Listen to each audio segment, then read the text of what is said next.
I'm Sandra, I'm 26 years old, and every 2 weeks I bring you along for how I budget my paycheck, because I really do think that pay transparency is super important. So I want to share that you can have a super full and rich life without just spending blindly, and that having control of your money doesn't have to be a stressful or rigid thing. So part of doing that is breaking down our monthly finances, paycheck by paycheck, and sharing how I budget my money, as well as how much I make as a 20-something-year-old, splitting expenses with a partner in a relatively high cost of living area. Now, this is the budget template that I use for every single one of my paychecks. It is how I budget all of my money. If you're new here, then the basic concept that I use is zero-based budgeting. And then I also think that tracking every single one of my expenses is super important. So I created this template so that I could do all of that in one place. So when I talk about zero-based budgeting with targets, I have set money that I expect to make and bring home every single month. And then I've set targets that I want to hit in every single category. So we have our fixed expenses, debt, investments, savings, and then variable expenses. And then the zero-based part of that is that I assign every single dollar that comes in to a target until I have $0 left to assign. So what's great about this is that I know that I am reaching every single goal that I set out to reach when I was in a level space setting these targets. The other thing that's unique about how I budget is once I have assigned a dollar to a job, it stays there. And if I don't spend it from that category, it just rolls over to the next month. So I can build these buckets that allow me to account for variability in spending or expenses. So it's kind of like having a bunch of mini savings accounts, which is really helpful because then I am very unlikely to blow my budget, because some months I spend a lot less and some months I spend a lot more. But on those months where I spend less, I'm essentially saving for those areas where I spend more. So that's the overall concept of what we're working with here. Let's dive in. I do this every time, but the way that I handle my income is it gets direct deposited into a checking account and then I move it where it needs to go from there. I do have a couple of automatic withdrawals. For example, you guys were with me when I set up automatic withdrawals to my investing accounts. But yeah, otherwise I just move money around and it all kind of goes into this home base. And then when I figure out what needs to be done with it, I tell it to go where it needs to go. I like being this involved with my money, especially because I am working so hard towards large financial goals. So the money that came in with this paycheck was $1,967.99, which is a little bit shy of $2,000, which is what I generally expect to make every 2 weeks. I'm paid bi-weekly. If we're being honest, I'm paid hourly. And in the last pay period, I left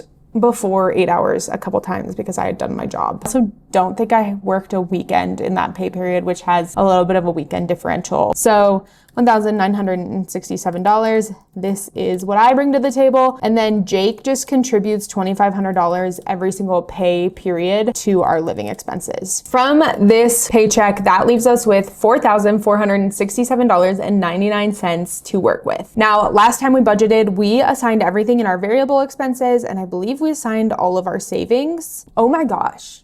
I didn't ever move money to my savings though. So let's do that real quick. So my budget template captures both mine and Jake's savings, but then I save independently and he saves independently because we're not married. So things are still separate, but I wanted these videos to reflect our dual incomes. So the way that I literally move my money into savings is just a manual transfer.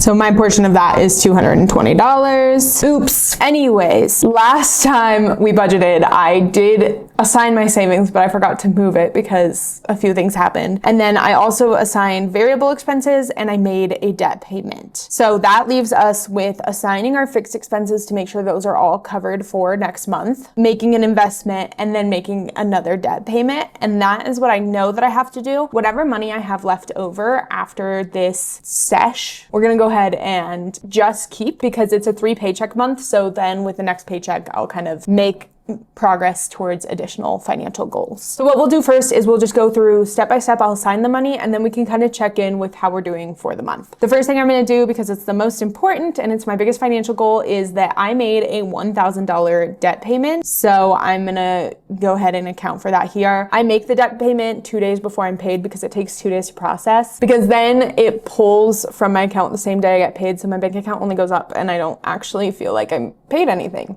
So little mind hack, I put $1,000 to my debt, bringing my total monthly paid towards my debt to $2,070. And this payment should bring my balance down to $79,000 flat. I did make this payment directly towards my highest interest loan. My goal is to pay that loan off first, so it should also bring that balance down to $13,000, which is pretty exciting.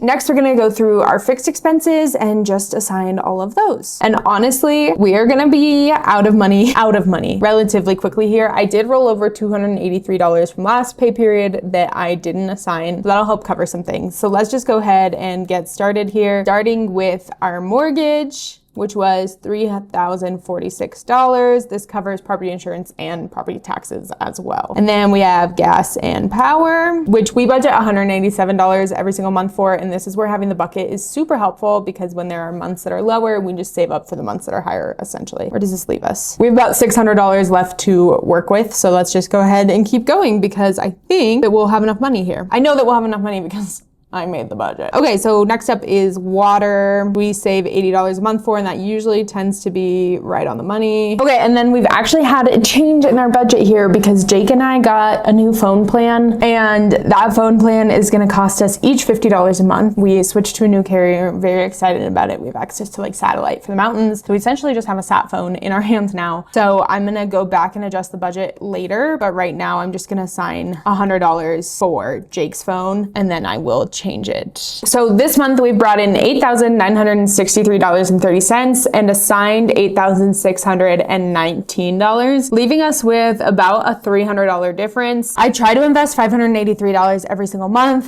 Technically, I don't have enough to do this, and if it were the end of the month, I'd be like, oh crap, I didn't make enough to invest what I wanted. But because I knew it was a 3 paycheck month, I made an extra aggressive payment towards my loans. Usually the second payment should have only been $700 for me, because I budget $1,960 towards my debt, and my work pays $200 a month towards my debt, so I have to put $1,700 a month towards my debt. You guys are following, you're here, you know that my first payment was $1,000, so that would have left me needing to put $700, but I put $300 extra towards my debt because I knew that this was a 3 paycheck month. So not concerned, that $583 will just come from the next paycheck. So I'm actually not going to invest from this paycheck. So let's take a quick look at how we're doing in our overall categories here. For groceries, we are halfway through the month. It is October 16th as I'm filming this, so that is over halfway through the month, and we are under budget because we are $50 short of $500, which would be halfway through our grocery budget. So that's good. We're also traveling the second half of October, so we will be under budget for groceries. Next, we have eating out, which we are pretty much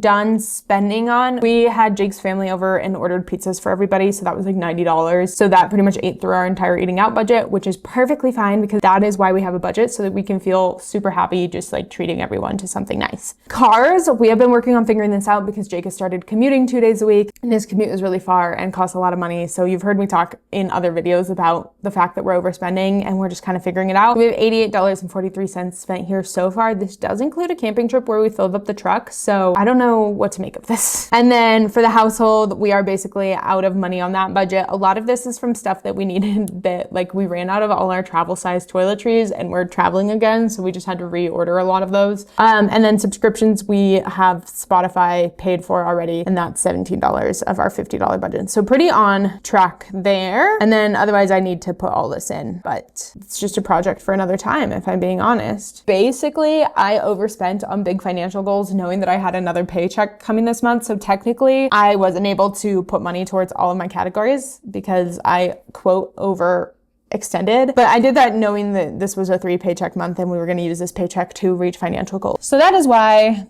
we are where we are. And I think it's just, like I said, I think it's helpful to see. I'm not perfect all the time. I didn't do great math. I said $1,000 sounds like a great number. And I know conceptually that I will have an extra $300 to put towards my debt. I might even have more than that. We'll find out with the next paycheck. But like ultimately that resulted in me not necessarily paying towards all my goals in this last one. So, and that's it for this one. Hopefully you enjoyed it because I had a great time. I really enjoyed having you. Please subscribe. It really supports my channel, and I'll see you guys in the next video.